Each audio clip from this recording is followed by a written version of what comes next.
गया। कुछ समय बाद रानी ने दोबारा से गर्भ धारण किया और फिर से एक पुत्र को जन्म दिया। तब राजा ने फिर से अपनी रानी से वही बात दोहराई। राजकुमारी अपने बीते कल की बातें अपने पति को नहीं बताना चाहती थी, लेकिन राजा ने उनका अतीत जानने की बहुत इच्छा जताई। रानी भी जानती थी कि राजा साहब उनसे बहुत प्रेम करते हैं। तब राजकुमारी ने राजा के पूछने पर अपने जीवन की सारी कहानी सच सच कह सुनाई। तब राजा ने राजकुमारी के मुख से ऐसी दुख भरी दास्तां सुनी तो उसकी भी आंखों में आंसू आ गए। राजा उसके पिता को धिक्कारने लगा। उसके बाद रानी से बोला, हे रानी, अगर मैं तुम्हें तुम्हारे पिता से मिलाने ले चलूं तो क्या तुम मेरे साथ चलोगी? लेकिन राजकुमारी ने अपने पिता से मिलने से इनकार कर दिया। राजा ने बहुत आग्रह किया कि तुम्हें एक बार अपने पिता से जरूर मिलना चाहिए। राजा के बार बार निवेदन करने पर रानी अपने पिता से मिलने को तैयार हो गई। अगले दिन राजा ने राजा कालभद्र के यहां जाने का निश्चय किया। रथ सजवाया गया और जाने की पूरी तैयारी हो गई। लेकिन तभी राजा के पास एक आवश्यक कार्य आ गया। राजा को तत्काल अपने दूसरे नगर में जाना था। इसलिए राजा ने अपने मंत्री और सेनापति से कहा, तुम सेना की एक टुकड़ी लेकर रानी के साथ चलो, मैं अपना काम निपटाकर वहीं पहुंच जाऊंगा। और रानी को भली भांति समझा दिया कि अपने पिता के यहां जाकर तुम घबराना मत, मैं तुम्हारे पहुंचने से पहले ही वहां पहुंच जाऊंगा।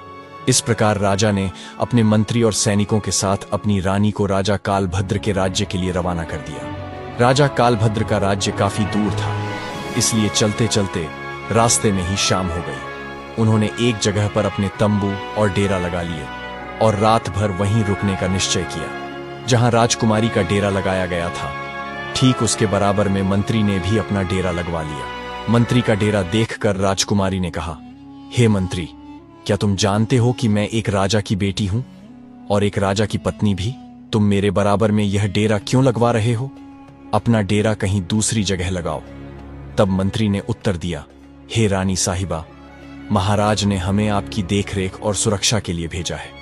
यदि आपको या आपके बच्चों को कुछ हुआ तो हम राजा को क्या उत्तर देंगे? रानी के बार बार मना करने पर भी मंत्री नहीं माना। तभी रात का भोजन करके सब लोग विश्राम के लिए चले गए। यात्रा की थकान के कारण सभी जल्द ही सो गए। रात्रि के दूसरे पहर में मंत्री चुपके से राजकुमारी के डेरे में घुस आया। जैसे ही मंत्री अंदर आया, राजकुमारी तुरंत उठकर बैठ गई। वह मंत्री की बुरी नीयत को भांप गई। अब राजकुमारी को अंदाजा हो गया था कि मंत्री के मन में कुछ कुटिल विचार हैं। राजकुमारी ने क्रोध से कहा, खबरदार, जो मुझे छुआ तो तुरंत डेरे से बाहर निकल जाओ। राजकुमारी ने मंत्री को बार बार बाहर जाने को कहा, लेकिन मंत्री ने उसकी एक भी बात नहीं मानी और धीरे धीरे आगे बढ़ता चला गया। तब राजकुमारी बोली, हे दुष्ट मंत्री, क्या तुम्हें अंदाजा है कि तुम क्या करने जा रहे हो? भलाई चाहते हो तो अभी डेरे से बाहर निकल जाओ। राजकुमारी की यह बात मंत्री ने अनसुनी कर दी। तब उसी समय राजकुमारी ने अपने बड़े बेटे को मंत्री के सामने खड़ा कर दिया और बेटे को सामने खड़ा करने के बाद मंत्री को भगवान और बेटे की दुहाई दी, कसम दी। लेकिन वह मंत्री पीछे लौटने को तैयार नहीं हुआ। उस मंत्री के दिमाग में अब शैतान सवार हो चुका था। वह वासना में अंधा हो गया था। उस समय उसे कुछ दिखाई नहीं दे रहा था। उसके दिल और दिमाग में रानी का सुंदर चेहरा बस चुका था। मंत्री एकदम आगे बढ़ा और तलवार निकालकर राजकुमारी के बड़े बेटे का सिर धड़ से अलग कर दिया। बेटे का सिर कटने के बाद राजकुमारी एकदम जमीन पर गिर पड़ी और रोने लगी। वह तुरंत समझ गई कि यह दुष्ट मंत्री अब किसी भी तरह नहीं मानेगा। अपनी लाज बचाने के लिए रानी ने नरम रुख अपनाते हुए कहा, तुम थोड़ी देर ठहरो, मैं अभी आती हूँ। उसके बाद जो तुम्हारे मन में हो वह कर लेना। इतना कहने के बाद रानी अपने छोटे बेटे को साथ लेकर डेरे से बाहर निकल गई और वहां से भागकर जंगल में चली गई। सुबह होने तक रानी झाड़ियों में छिपी रही। जब सुबह हुई और वह लौटकर अपने डेरे में आई तो उसने देखा कि उसके बेटे का सिर कटा हुआ पड़ा है और शरीर अलग पड़ा है। अपने बेटे की लाश देखकर रानी की हालत और भी खराब हो गई, पर वह कर भी क्या सकती थी? उस शैतान मंत्री के सामने वह बेबस थी। वह मन ही मन में सोचने लगी कि राजा के आते ही वह मंत्री को फांसी दिलवा दूंगी। बेटे की मृत्यु का गम अपने मन में छिपाए रानी सैनिकों के साथ आगे बढ़ी। चलते चलते जब शाम हुई तो उन्होंने अगले पड़ाव के लिए एक और जगह तंबू लगाए। अब दूसरी रात के लिए नया डेरा डाला गया। जहां राजकुमारी का डेरा था उसके पास ही सेनापति ने भी अपना डेरा लगाया। राजकुमारी ने सेनापति को बुलाकर कहा, तुम अपना डेरा यहाँ से दूर हटाकर लगवाओ। सेनापति ने उत्तर दिया, हे राजकुमारी, मेरी जिम्मेदारी है कि मैं आपकी सुरक्षा करूं। राजकुमारी के बार बार मना करने पर भी सेनापति ने अपना डेरा वहां से नहीं हटाया। अब राजकुमारी सब समझ चुकी थी। इस चिंता में वह पूरी रात नहीं सोई। जैसे ही आधी रात हुई उसी समय सेनापति के दिमाग में भी वासना का शैतान सवार हो गया। वह रात्रि के समय राजकुमारी के डेरे में प्रवेश कर गया। तब राजकुमारी ने उसे ललकार कर कहा, हे सेनापति, क्या तुम नहीं जानते कि मैं कौन हूं? तुम्हें पता होना चाहिए, मैं एक राजा की पत्नी हूं और राजा की बेटी भी हूं। ये सब जानते हुए भी तुम मेरे डेरे में घुसे चले आ रहे हो। तुम तुरंत ही मेरे डेरे से बाहर निकल जाओ। लेकिन वह दुष्ट सेनापति कहां मानने वाला था। उसके हृदय में तो काम वासना उत्पन्न हो चुकी थी। वह वासना के चक्कर में अंधा हो गया था। इसीलिए राजकुमारी के बार बार निवेदन करने पर भी उस सेनापति ने राजकुमारी की एक भी बात नहीं मानी। जब वह राजकुमारी की ओर बढ़ने लगा तो राजकुमारी ने अपने छोटे बेटे को उस सेनापति के आगे कर दिया और उसकी कसम दी, तुझे मेरे बेटे की कसम है, यदि तूने मेरे ऊपर बुरी नजर डाली भी तो। राजकुमारी के इन शब्दों को सुनने के बाद उस सेनापति ने अपने पास से खंजर निकाला और उस छोटे से बच्चे को खंजर से गोद दिया। इस प्रकार राजकुमारी का दूसरा बेटा भी मर गया। यह सब देखकर राजकुमारी डेरे से भाग निकली। तभी उसके पीछे सेनापति भी भागा, पर वह उसे पकड़ नहीं पाया। राजकुमारी जंगल से भागते हुए एक नदी के सामने आ रुकी, लेकिन तभी उसके पीछे सेनापति भी आ गया। अब राजकुमारी मन में सोचने लगी, जब मेरी संतान ही नहीं रही तो ऐसे में मैं जी कर क्या करूंगी। ऐसा निश्चय करके वह मरने के उद्देश्य से नदी में कूद गई। सेनापति यह देखकर आश्चर्यचकित रह गया और वहां से चला गया। परंतु नदी का पानी का बहाव इतना तेज था कि जैसे ही राजकुमारी उस नदी में कूदी, पानी का बहाव उसे एकदम खींच ले गया। जंगल के एक छोर पर नदी बहती हुई जा रही थी। नदी में बहते बहते वह जंगल के उसी किनारे पर जाकर रुक गई। सुबह हो चुकी थी। वहां दो योगी उसी नदी में स्नान करने के लिए आए थे। उसी समय उन योगियों ने देखा कि कोई औरत इस नदी के किनारे पड़ी है, तो उन दोनों योगियों ने उसे पकड़कर बाहर निकाला और उसे होश में लाया। होश में आते ही राजकुमारी के पैरों तले जमीन खिसक गई। अब राजकुमारी मन में सोचने लगी, उस मंत्री और सेनापति से तो मुझे जैसे तैसे छुटकारा मिल गया, अब यहां इन दो योगियों ने मुझे घेर लिया है। जैसे ही दोनों योगियों ने राजकुमारी को पकड़कर खड़ा किया, तब तक वहां दो और योगी आ पहुंचे। अब तो राजकुमारी और भी डर गई। सोचने लगी, अब तो मैं और भी बड़ी मुसीबत में फंस गई हूं, अब क्या होगा। वह राजकुमारी इतनी सुंदर थी कि जो कोई उसे देख लेता था वह पागल हो जाता था। अब तो वे योगी आपस में लड़ने लगे, एक दूसरे को धक्का मुक्की करते हुए कहने लगे, यह राजकुमारी मेरी है, नहीं यह मेरी है। आखिर में योगियों ने यह सलाह की कि ऐसे तो फैसला नहीं होगा, हम अपने गुरुजी के पास इस राजकुमारी को लेकर चलते हैं, वही फैसला करेंगे। अब वे सब अपने गुरुजी के पास चल दिए। गुरुजी के पास पहुंचने के बाद योगियों ने गुरु से सारी बात कह सुनाई। योगियों के जो गुरु थे वे बड़े ही विद्वान और तपस्वी संत थे। गुरुजी ने उस औरत को देखते ही समझ लिया कि यह स्त्री किसी राजघराने से है। अपने शिष्यों को एक स्त्री के पीछे आपस में लड़ते देखकर गुरु योगियों को समझाने लगे और बोले, तुम चारों भाई हो और तुम्हारी कोई बहन नहीं है। तुम एक काम करो, इसे अपनी बहन के रूप में स्वीकार कर लो। यदि यह तुम्हारी बहन बनकर आश्रम में रहेगी तो एक न एक दिन तुम्हारी जिंदगी बदल जाएगी। इस प्रकार गुरु के समझाने पर योगियों को समझ आ गई और उन्होंने राजकुमारी को अपनी बहन बना लिया। साधु उस राजकुमारी के पिता यानी राजा कालभद्र के राज्य में ही रहते थे। अब राजकुमारी को यह पता चल चुका था कि वह अपने पिता के राज्य में प्रवेश कर चुकी है। राजकुमारी अब उन्हीं महात्माओं के आश्रम में रहने लगी। वे चारों योगी उसे अपनी बहन की तरह रखते थे। उधर राजा जब अपना काम करके वापस लौटा तो वहां अपनी पत्नी और बच्चे को न पाकर वह दुखी हो गया और सेनापति और मंत्री से उसके बारे में पूछने लगा। तब मंत्री और सेनापति एक साथ बोले, हे महाराज, हमें क्षमा करें, आपकी रानी नहीं थी, वह तो एक डायन थी। उसने आपके दोनों पुत्रों की हत्या कर दी और यहाँ से भाग गई। यह सब सुनकर पहले तो राजा को विश्वास नहीं हुआ, लेकिन कुछ देर बाद राजा ने सोचा, अगर कोई झूठ बोलेगा तो एक बोलेगा, दूसरा क्यों बोलेगा। फिर उन्हें यह बात सच लगी। यह खबर सुनकर वह बहुत दुखी हुआ कि उसके दोनों पुत्र अब इस दुनिया में नहीं रहे। फिर राजा चंद्रभान ने आदेश दिया, अब हमें उसके पिता राजा कालभद्र के पास अवश्य चलना चाहिए। इस प्रकार राजा चंद्रभान अपने सेनापति और मंत्री के साथ अपनी पत्नी के पिता के राज्य की ओर चल पड़ा। उधर राजकुमारी ने अपने चारों योगी भाइयों से कहा, हे भाइयों, तुम राजा के पास जाकर कहना कि हमारी बहन आपके दरबार में एक अब कभी न सुना हुआ किस्सा सुनाना चाहती है। यदि महाराज सुनना चाहें तो हम उसे दरबार में लेकर आएंगे, क्योंकि राजकुमारी जानती थी कि उसके पिता को किस्से कहानियां सुनना बहुत पसंद है। अब वे चारों योगी भिक्षा के बहाने राजा कालभद्र के दरबार में पहुंचे और राजकुमारी का संदेश राजा तक पहुंचाया। योगियों की बात सुनने के बाद राजा ने तुरंत अनुमति दे दी और कहा, यदि हमें तुम्हारी बहन की कहानी पसंद आई तो हम उसे अपने महल में ही रख लेंगे।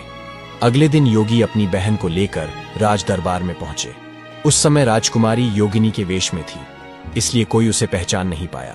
जब उसने दरबार में कहानी सुनाना शुरू किया तो सब लोग बड़े ध्यान से सुनने लगे। राजा को उस लड़की की कहानी बहुत पसंद आई। उसने बहुत सारा इनाम दिया।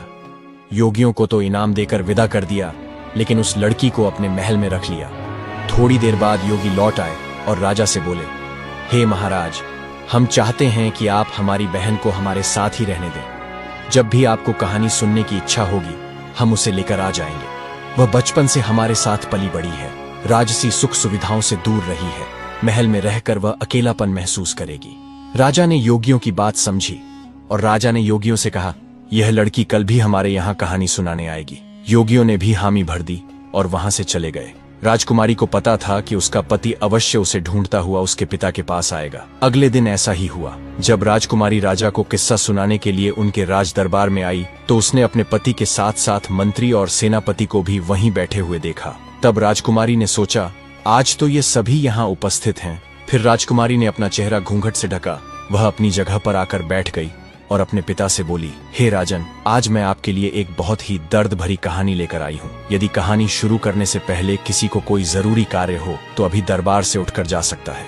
कहानी के दौरान यदि कोई व्यक्ति बीच में से उठकर जाएगा तो मैं उसी समय अपना किस्सा सुनाना बंद कर दूंगी। राजा ने उत्तर दिया, बेटी, तुम जैसा कहोगी वैसा ही होगा। कहानी के बीच में से कोई नहीं उठेगा। अब राजा और सभी दरबारी किस्सा सुनने के लिए बैठ गए, जिनमें उसका पति और वह विश्वासघाती मंत्री और सेनापति भी शामिल थे। राजकुमारी ने दरबार में अपना किस्सा आरंभ किया। हे सभा के लोगों, इस किस्से को ध्यान से सुनना, कहते हुए वह बताने लगी। किसी देश में एक राजा रहता था जो बहुत ही जालिम था।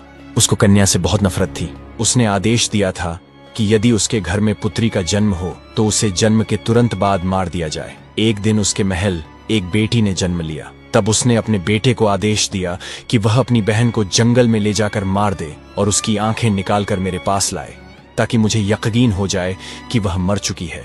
यह सुनकर राजा कालभद्र, जो वास्तव में उसी कहानी का नायक था, सोचने लगा, यह तो मेरे ही जीवन की कहानी है।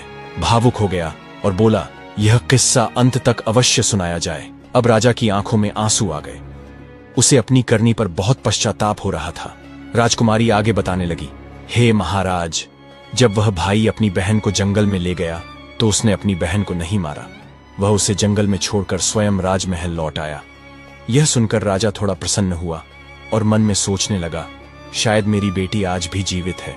उधर वही राजकुमारी अपनी कहानी आगे बढ़ाते हुए बोली, जब वह भाई अपनी बहन को जंगल में छोड़ आया तो वह बेचारी भूखी प्यासी इधर उधर भटकने लगी। भूख लगने पर वह वृक्षों के पत्ते और फल फूल खाकर अपना पेट भरती थी। इसी तरह वह जीवित रही। धीरे धीरे जंगल में रहते रहते उसके तन पर एक भी वस्त्र शेष नहीं बचा। एक दिन एक राजा घोड़े पर सवार होकर वहां से गुजरा। जब उसकी नजर उस लड़की पर पड़ी तो वह निर्वस्त्र थी। राजा ने अपनी चादर उतारकर उस लड़की को ओढ़ा दी और उसे अपने नगर ले गया, और बिना कुछ जाने उस राजा ने उस लड़की से विवाह कर लिया। राजकुमारी ऐसा किस्सा सुना रही थी कि किस्से के बीच में अपनी ही कहानी सुनकर राजा चंद्रभान समझ गया कि यह तो उसी की कहानी है। उसने प्रसन्न होकर कहा, यह किस्सा अंत तक सुनाया जाना चाहिए।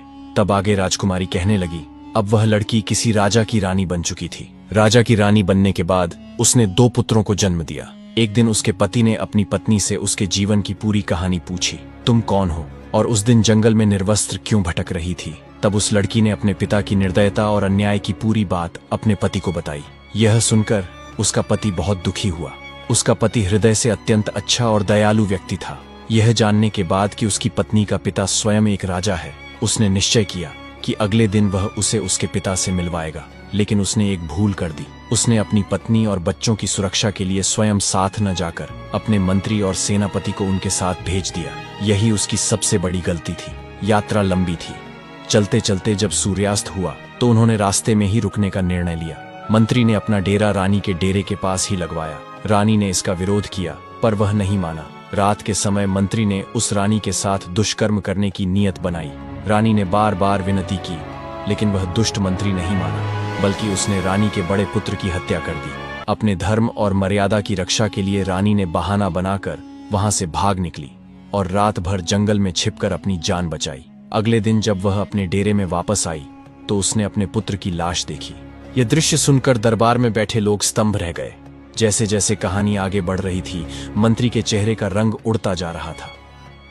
वह मंत्री बहाना बनाकर दरबार से जाने की कोशिश करने लगा, पर राजा ने उसे डांट कर बैठा दिया। राजकुमारी आगे कहने लगी, फिर अगले दिन जब वे आगे बढ़े और एक स्थान पर दोबारा डेरा डाला, उस रात सेनापति भी दुष्कर्म की नीयत से रानी के डेरे में आ गया। रानी ने पहले तो उसे खूब ललकारा और समझाया कि वह यहाँ से चला जाए, लेकिन वह दुष्ट वापस जाने को तैयार नहीं हुआ। तब रानी ने उसे अपने छोटे बेटे की कसम दी। ये सुनकर सेनापति के चेहरे का रंग भी उड़ गया। वह सोचने लगा, यह तो मेरा ही भेद खुल रहा है। वह भी उठकर दरबार से जाने को हुआ, लेकिन राजा ने उसे भी डांट कर बैठा दिया। तब राजा चंद्रभान क्रोध और व्यथा में बोले, क्यों रे, सच्चाई सुनते सुनते तेरा चेहरा क्यों उतर गया? क्या बात गले से नहीं उतर रही? सेनापति शर्म से सिर झुकाकर चुपचाप हो गया।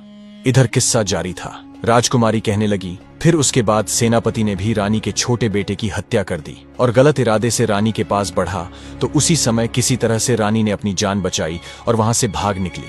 वह दौड़ती हुई एक नदी तक पहुंची और नदी में कूद गई, पर उसकी किस्मत ने वहां भी साथ नहीं दिया। वह बेचारी जीवित बच गई। नदी की तेज धारा में बहते बहते वह जंगल के दूसरे छोर तक पहुंच गई, जहां कुछ सन्यासियों के चेले उसे मिल गए। वे लोग उसे पकड़कर अपने गुरु के पास ले गए। उन सन्यासियों ने भी रानी को अपनी पत्नी बनाना चाहा, पर उनके महान और बुद्धिमान गुरुजी ने उन्हें ऐसा पाप करने से रोक लिया। गुरुजी के बार बार समझाने पर उन सन्यासियों ने उसको अपनी बहन के रूप में स्वीकार कर लिया। फिर वह चारों योगी रानी को कहानी सुनाने के लिए अपने देश के राजा यानी कालभद्र के यहाँ पर ले आए और वह आज कहानी सुना रही है। तभी राजकुमारी ने अपना घूंघट हटाया और राजा के सामने आकर खड़ी हो गई। अपनी पुत्री को देखकर राजा कालभद्र उसे तुरंत पहचान गए। उधर अपनी पत्नी को देखकर राजा चंद्रभान की आंखें भर आईं। अपनी पत्नी को सामने देखकर वह अत्यंत प्रसन्न हुए, लेकिन अपने पुत्रों की मृत्यु का दुख उनके हृदय को खा रहा था। राजा चंद्रभान ने राजा कालभद्र से निवेदन किया, महाराज, मेरा मंत्री और सेनापति ही मेरे सच्चे शत्रु हैं। मुझे अनुमति दीजिए कि मैं स्वयं उन्हें दंड दूं। राजा कालभद्र ने अनुमति दी और उसी समय राजा चंद्रभान ने उन दोनों दुष्टों के सिर काट दिए। पापियों को उनके कर्मों का दंड मिल चुका था। उधर राजा कालभद्र ने अपनी बेटी से बार बार अपने की क्षमा मांगी। पुत्री ने भी अपने पिता को क्षमा कर दिया। कुछ समय तक राजकुमारी अपने पिता के घर पर अपने पति के साथ रही। फिर राजा तेज प्रताप ने अपनी बेटी की बड़ी धूमधाम से विदाई की। राजा चंद्रभान राजकुमारी को लेकर अपने नगर लौट आए और वहां वे सदा हंसी खुशी के साथ रहने लगे। मुझे उम्मीद है कि आपको यह कहानी पसंद आई होगी। इसका निष्कर्ष कमेंट में जरूर बताएं।